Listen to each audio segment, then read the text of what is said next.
Hi guys, this is Patricia again. I wanted to come back and talk some information about Miss Governor of Oklahoma, Miss Mary Fallin.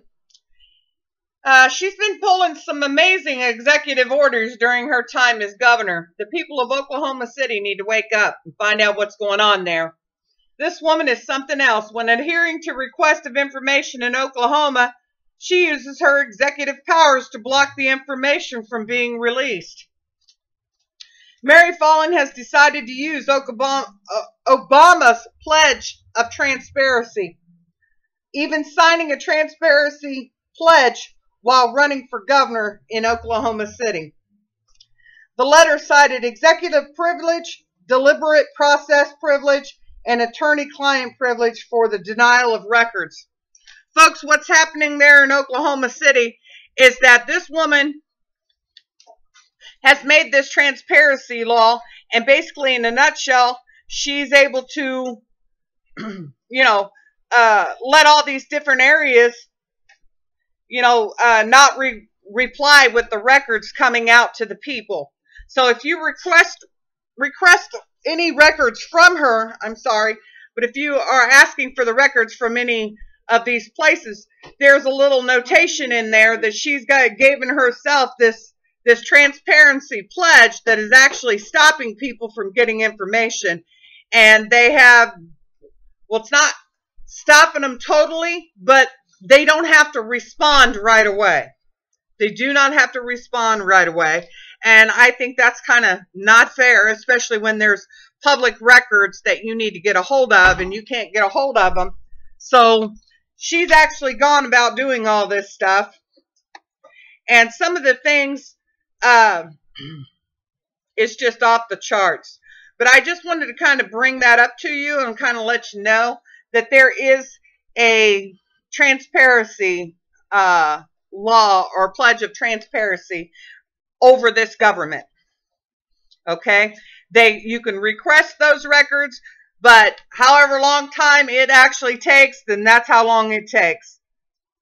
You can't even file anything through the Supreme Court or any of that stuff because somebody already tried to do that and it didn't work out for those individuals trying to seek the information either.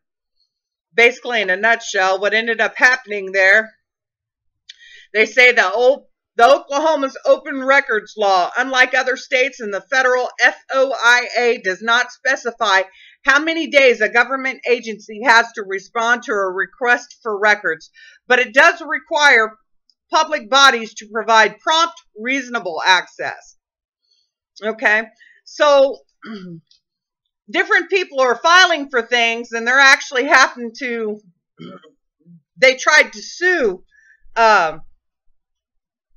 Governor Fallin for some of this information that they were seeking that they did not get from her because it was taking her a long time.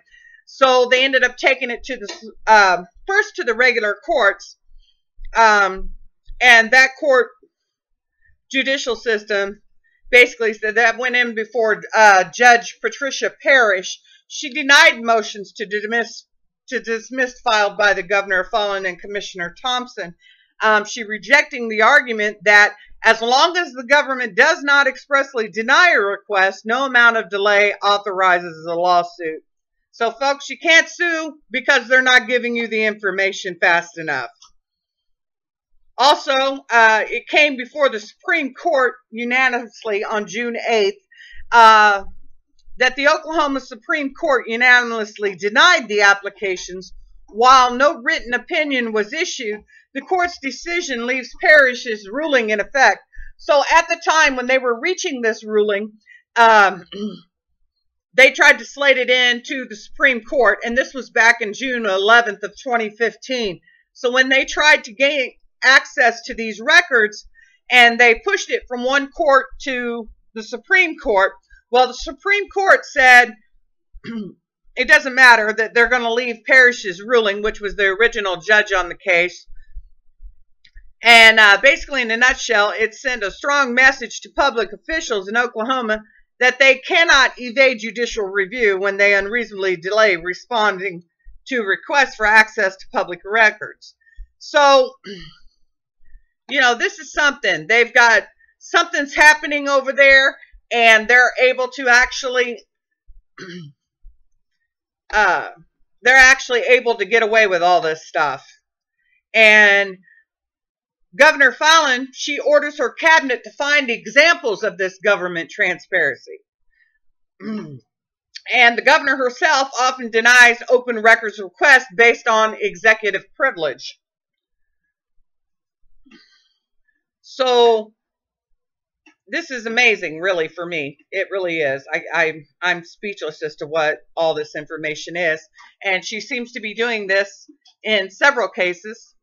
She had done it back in 2014 when there were a couple of inmates that were going to be executed, and the one went terribly bad because this is something else. I mean, I'm just flabbergasted that somebody would actually allow her to sign some document that's actually blocking the open policy to get this information.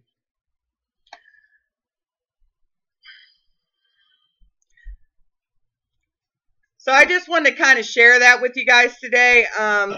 Remember, the executive privilege is actually being asserted quite a bit.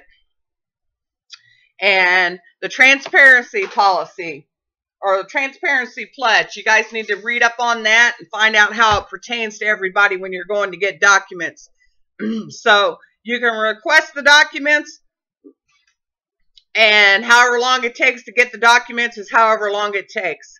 You can't go to a judge, another court, and say, hey, it's taken the government forever to get me these documents, because it's not going to work. Okay, it's not going to work. So this is just a tidbit of information that I really wanted to share with you guys and let you know what was going on in Oklahoma City. This is also kind of a big problem for the Daniel Holtzclaw case. They can't seem to get their hands on all the documents and everything else. The reason that is, folks, is because there's a pledge of transparency. So basically, you can request those records, but they do not